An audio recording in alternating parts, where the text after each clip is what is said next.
Welcome back to another beekeeping video. I'll explain what these are about later, but for now, welcome back. It's me in the bee suit again. Gets hot in here.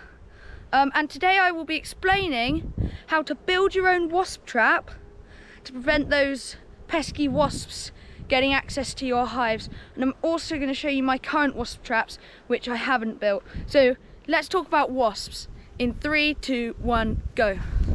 So I have an artillery of wasp traps. I have these wasp traps, those, and I have these. And you can see they all work pretty well.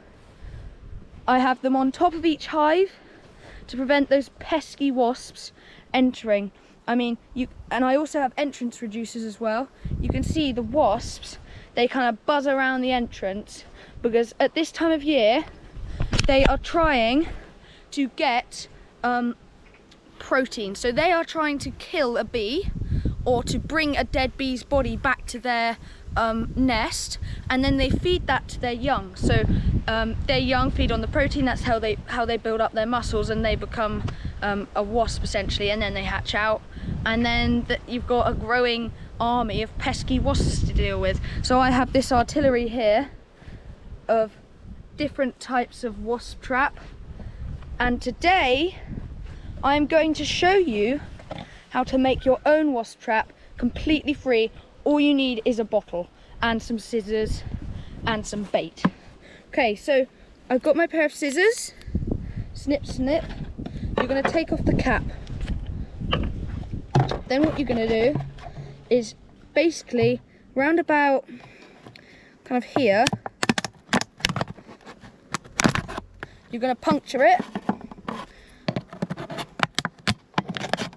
and cut round the top. Then what you're going to do is push this in there, like that, hold it in. Now I don't need this because mine are just sitting on top of my hives, but you can get a pencil or something sharp and similar to puncture through there, and you can tie them so you can hang this in a tree or something like that. But for now, we just push this in here gently. So we're going to quickly get some of this apple juice. We're going to pour it into there. Wasps love apple juice. They also love beer. Don't bother about doing all the different kind of bacon things. I've seen some people do bees with bacon to avoid the bees going in, but I haven't ever really had any bees go in this wasp trap. So we are done. That took a whole about 2 minutes, okay? So it's really quick and easy, and you can see that the wasps go through that hole, down in, they drown, you're left with healthy hives with less wasps, and there it is, a wasp trap, and we will wait for our first customer.